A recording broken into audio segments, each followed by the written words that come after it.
Γεια σας παιδιά μου, η τεχνολογία με έβαλε για ακόμα μία φορά στην πρίζα και σήμερα σας έχω κάτι πολύ πασχαλινό μαζί με την κουζινομηχανή της Kenwood.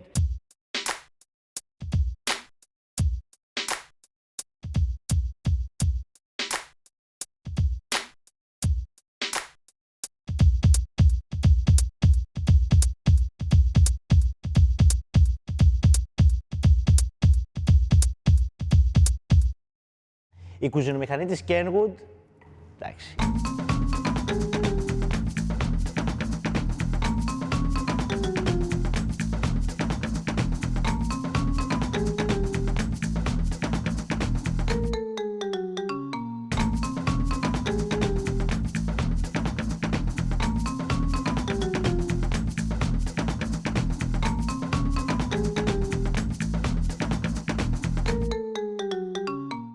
Είναι εγγύηση, από μόνη της είναι διαφήμιση, εγώ πιστεύω. 9 ταχύτητες, άρα έχουμε δηλαδή ό,τι κουστάρουμε, αργό, γρήγορο, πολύ γρήγορο, λίγο αργό, από εδώ, από εκεί. Διαθέτει μεταλλικά εξαρτήματα, που ποια είναι μάλλον η καινοτομία που έχει κάνει. Είναι ότι η κίνηση των αναδευτήρων που έχει, Άλεξ, ακούς, πλανητική κίνηση, έτσι ώστε να σου πιάνει τη ζύμη από παντού. Και να μην ασχολείσαι καθόλου, ξέρεις, να παίρνεις τη μαρίζ και να ξεκολλάς τη ζύμη από τα τυχώματα. Η κίνηση που κάνει, γιατί οι πλανήτες πηγαίνουν έτσι. Ξέρεις, είναι πλανητική, ελικοειδής. Και φτάνει μέχρι πάνω. Και φυσικά έχει και το κέι, όπως έχουμε εμείς εδώ πέρα, το λεγόμενο, όπως λέμε εμείς οι μάγειρες, το φτερό, που είναι κατάλληλο για κέικ, να φρατεύουμε βούτυρο, για μπισκότα, καλή ώρα που θα κάνουμε σήμερα. Γυάλινος κάδος, που σου διευκολύνει, γιατί έχει πάνω ενδείξεις για να ξέρεις πόσα ml έχεις βάλει μέσα, τι ποσότητα έχεις βάλει μέσα στον κάδο. Και επίσης, ο κάδος του μίξερ είναι μεγάλης χωρητικότητας, 5 λίτρων, οπότε μπορούμε να βάζουμε μεγάλη ποσότητα ζύμης μέσα και να εξοικονομούμε χρόνο. Πάμε να δούμε λοιπόν πώς φτιάχνονται αυτά τα πραγματικά πεντανόστιμα πασχαλινά κουλουράκια.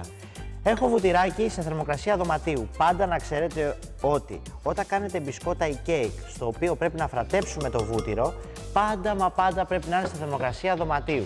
Πάντα. Εδώ, βλέπεις, είναι μαλακωμένο. Και θα προσθέσω μέσα μελάκι, γιατί θα κάνουμε πασχαλινά κουλουράκια, βανίλια εκχύλισμα, μέσα και αυτή, ζάχαρη άχνη. Ήρθε η ώρα να τοποθετήσουμε τον κάδο στην κουζινομηχανή της Kenwood. Εν τω μεταξύ, κοίτα εδώ. Ξέρεις γιατί βγαίνει αυτό, Γιατί μπορείς να βάλεις και άλλα εξαρτήματα εδώ πέρα μέσα. Κλείνουμε, πολύ ωραία.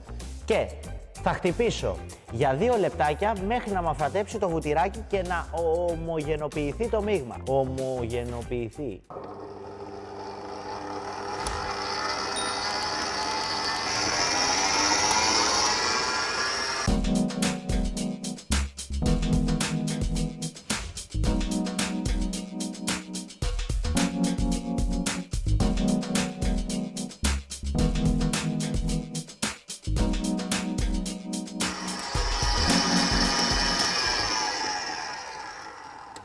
Το μείγμα μας το πρώτο είναι έτοιμο και θέλω να σας δείξω τι καλή δουλειά μου έχει κάνει η κουζινομηχανή. Την υφή που έχει το βουτυράκι.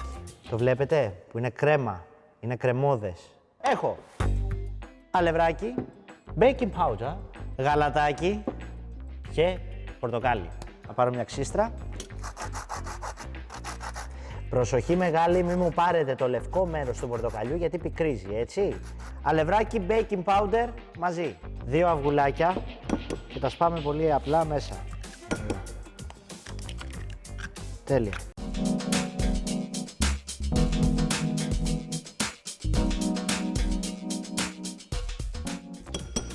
Όταν έχουμε σε ένα μείγμα του κέικ ή σε μπισκότα ή σε κουλούρια 2 μείγματα στερεό και υγρό, πάντα τα ρίχνουμε να αλλάξει και όχι πρώτα το υγρό μέσα και μετά το αλεύρι σιγά σιγά. Πάντα, μα πάντα τελειώνουμε αυτή τη διαδικασία με το αλεύρι. Κατανοητό, Άλεξ, το καταλάβεις, φίλε.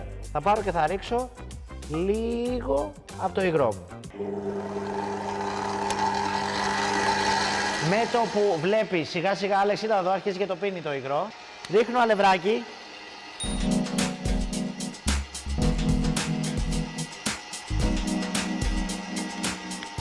Πάμε να ρίξουμε τώρα άλλη λίγη δόση από το υγρό μέσα. Πάμε πάλι αλεύρι. Ένα λάξ.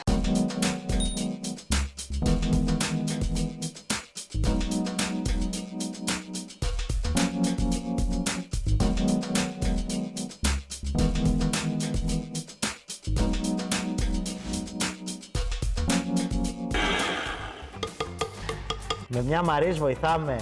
Κοίτα και βγαίνει και εύκολα. Οπ. Εδώ είσαι. Αλλά γύμουσα ακόμα. Εδώ δε. Βλέπετε πως έχει γίνει η ζύμη. Λίγο σφιχτή και ελαφρώς μαλακή. Καταρχάς θα πάω να προθερμανώ το φούρνο σε 170. Αέρας στους 170 βαθμούς. Ζύμη για κουλουράκια. Ένα ταψί με λαδόκολλα για να μην μας κολλήσουνε. Άλλο ένα ταψί με λαδόκολλα για να μην μας κολλήσουνε. Εντάξει, θα λευρώσω λίγο τα χεράκια μου. Δεν βάζουμε πάρα πολύ αλεύρι στην επιφάνεια που θα δουλέψουμε. Και πάμε να κάνουμε τώρα κουλουράκια. Παλάθο κουλουράκια. Και παίρνω μια ποσότητα ζυμαριού. Τόση. Μπαλάκι. Πετάω. Και αρχίζω πώς συμπεριφέρομαι σε μια πλαστελίνη. Θυμάσαι πλαστελίνες που παίζαμε μικρή. Ωραία, ομοιόμορφα. Ανοίγουμε σε ένα κορδόνι. Το λυγίζω στη μέση και αρχίζω και το κάνω πλεξούδα.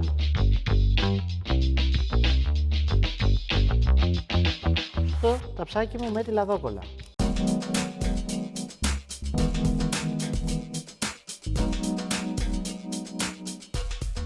Να κάνουμε ένα σαλιγκαράκι τώρα. Ανοίγουμε και απλά τυλίγουμε σαν σαλιγκαράκι. Ομοιόμορφα, εδώ.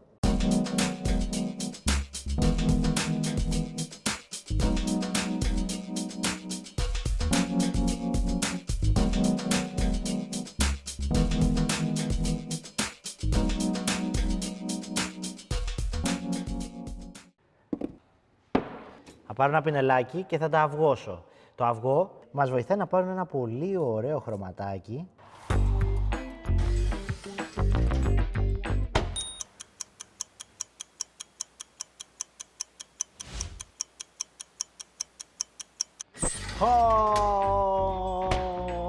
Άντε γεια. Μοσχοβολάει όλο το στούντιο.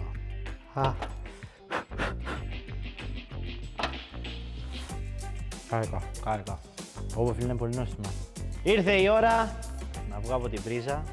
Να ευχαριστήσω την κουζινομηχανή της Kenwood που με βοήθησε να κάνω αυτά τα εξαίσια κουλουράκια. Και εσείς να μείνετε πεινασμένοι και συντονισμένοι για το επόμενο επεισόδιο γιατί θα είναι... Φεύγω από εδώ.